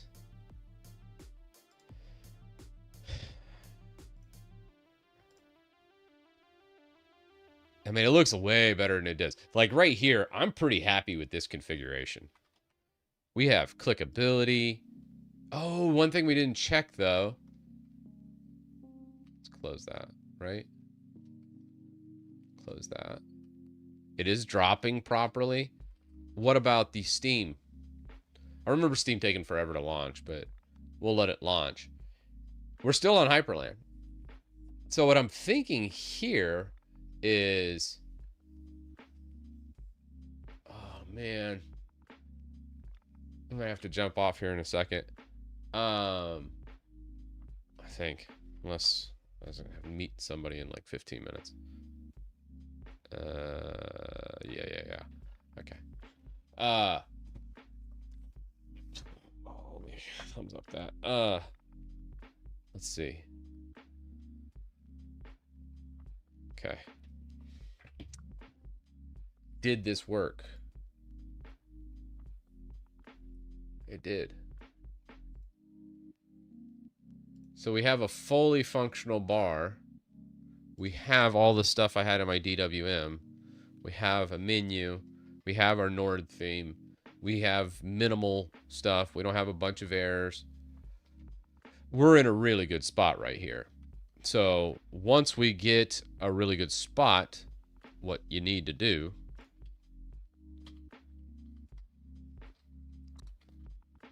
is QuickShell.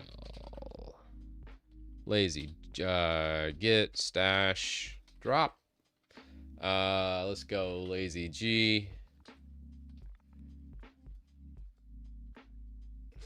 We did it.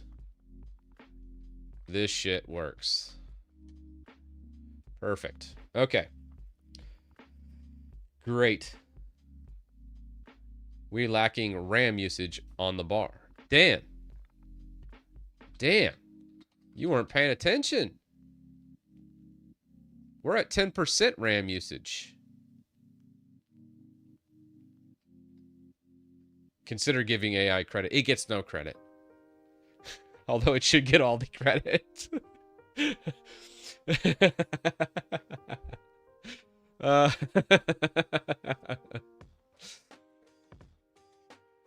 I kind of want to get... I don't know how to approach that, guys, with the ricing streams. Like, streams, like, just putting them on YouTube, it just kills channels. I don't know how to put it on YouTube without it just murdering the channel. It's like a net negative all the way around. Like, short of doing like a concise, like 10-20 minute ricing tutorial video, like just putting the streams on YouTube, I'm gonna be real, it hurts. It's stupid, but that's just the world we live in right now.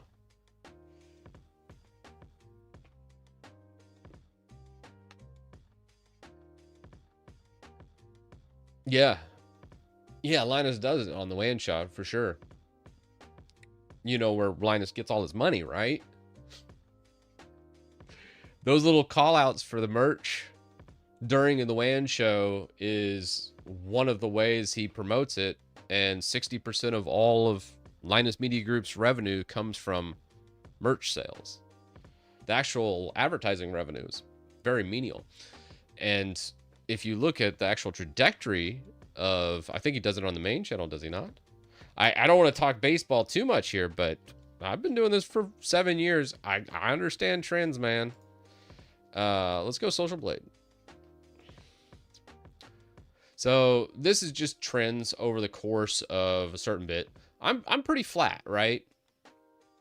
Not bad, right? Let's go Linus Tech Tips. One thing that people don't quite understand is just because a person's big does not necessarily mean they're doing something right. Sometimes they're just amass a big following.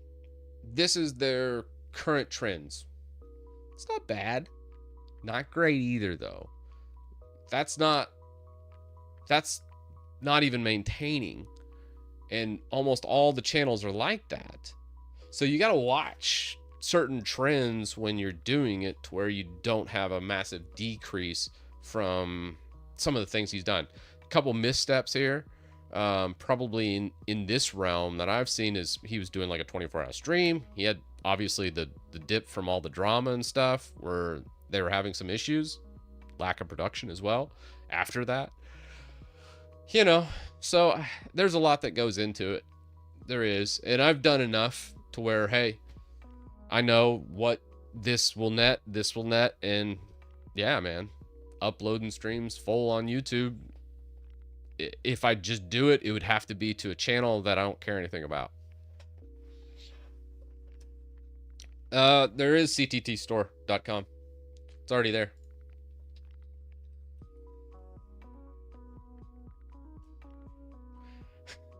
I just got to shill my Windows toolbox to all my Linux users. Go buy that. Yeah, and if I tried to charge any money for the Linux toolbox, the Linux realm would revolt and try and find out where I live and come kill me. Seriously, that would happen. So obviously, that can't be a thing either. Before anybody throws out any crazy ideas, trust me, I've thought of it all. I just love Linux because it's fun. But yeah, man, that's just the world we live in.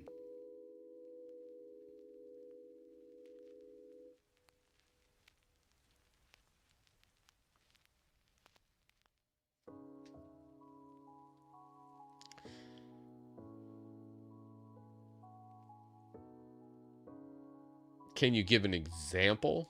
Yeah. So like a good example would be Titus Tech Talk. I did that for quite some time. You can actually pull it up here too, but I could actually show you the actual metrics too.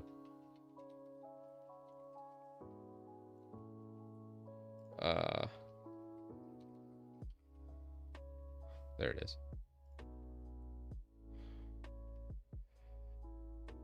So yeah, I was doing clips for a little bit. So how to make this right here, what you're watching, profitable? You have to farm up clips, which you have to contract out and get like an editor and other things. So I was doing that a little bit. It was really kind of just hard to do. And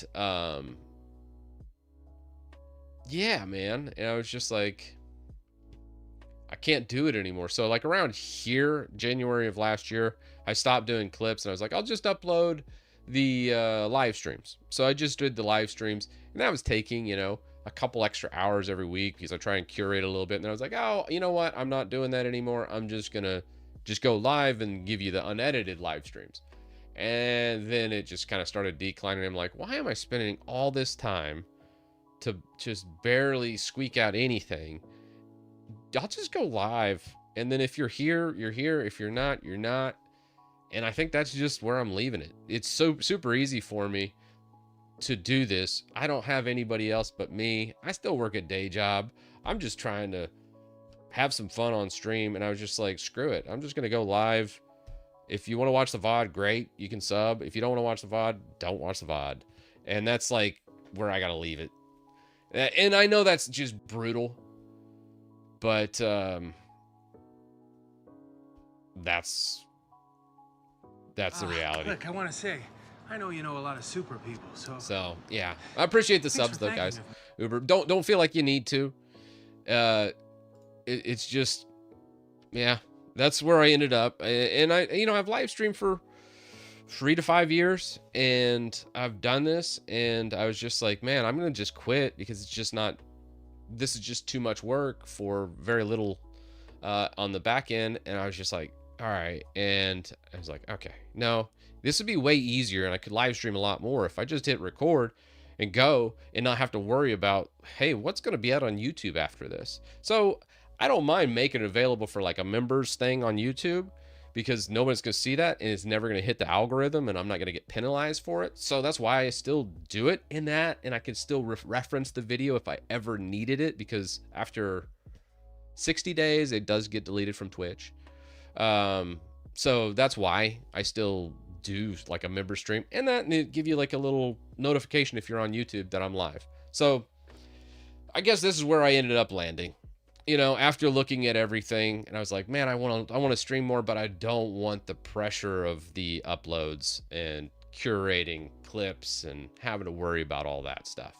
I just wanted to come on, record improvement to the projects as I develop the projects, and then also work on like just those, really, just all the projects I have on GitHub, whether it's going to be this QuickShell project, which is this guy up here. This is actually really cool. I love this. This is great. So, yeah. Yeah, and I think that's just the Linux realm. You just can't ask for any kind of donation, subs, any kind of money. The Linux community is just very, very anti any kind of monetization. So don't ask for donations. Don't do that. You will get absolutely screwed. Super people, so I can't say that. But thanks for thanking of me. I love the Linux community. Don't get me wrong. It's why we have what we have in Linux. So it's just part of the territory on that. So. Oh, thanks, Uber. Uber subbed twice. You hit the wrong button. I'm sorry. That sucks. Oh. Yeah, and honestly, even, did you see what happened with Vaxry? Vaxry said, hey, he just did a poll. He's like, should I do a donation button on Hyperland? And the Linux community came after Vaxry for it. I thought that was super messed up. Like, Vaxry has dedicated his life to what we have right here. The guy doesn't sleep. I messaged him at 1 a.m. last night. I woke up at like 7 a.m. this morning, and I was still talking to the dude. I think he might not be real. He might be a machine or a robot. Maybe it's AI on the back end. I don't know, because the dude has like 100 projects everywhere. I'm not convinced he's human. That's where I'm thinking on Vaxry, because, man, there's a lot going on there. He's a hero, and I got really mad at the Linux community, honestly, when he asked, he's like, he just did a poll. He didn't put a donation button anywhere. He just did a poll. Should I ask for donations? And everyone like came after him. And I was like, the Linux community needs to do better on that, because that will drive someone away. Someone that is very influential, very, I think overall just beneficial for the whole Linux ecosystem. Because honestly, I would not be on Wayland right now if it wasn't for him. Because Wayland in its natural state would just sway, and the other jank like WL Roots has, is pretty bad. What Vaxtree has done is made it usable. That's insane. So I love Vaxtree. I think he's great. I know I annoy the shit out of him. Anytime I've had conversations with him, he's like, oh, fucking Titus. Oh, God. I don't want to talk to that smooth brain.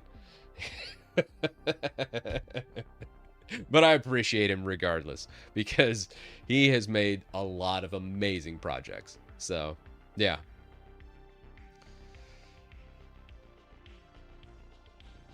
Oh, yeah. He sometimes he gets a little political, but you got to remember, he's still very young, too. So, you know, us older guys typically understand, you talk about politics, you're going to just get completely skewered. So don't talk politics. It's not a good idea.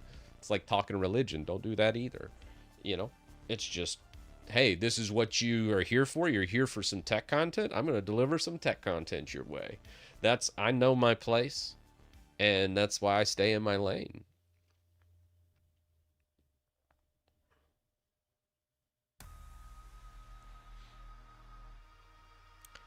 Yeah, and honestly, like KDE added a little pop-up for donations, and I was like, hey, that's good, about time, right?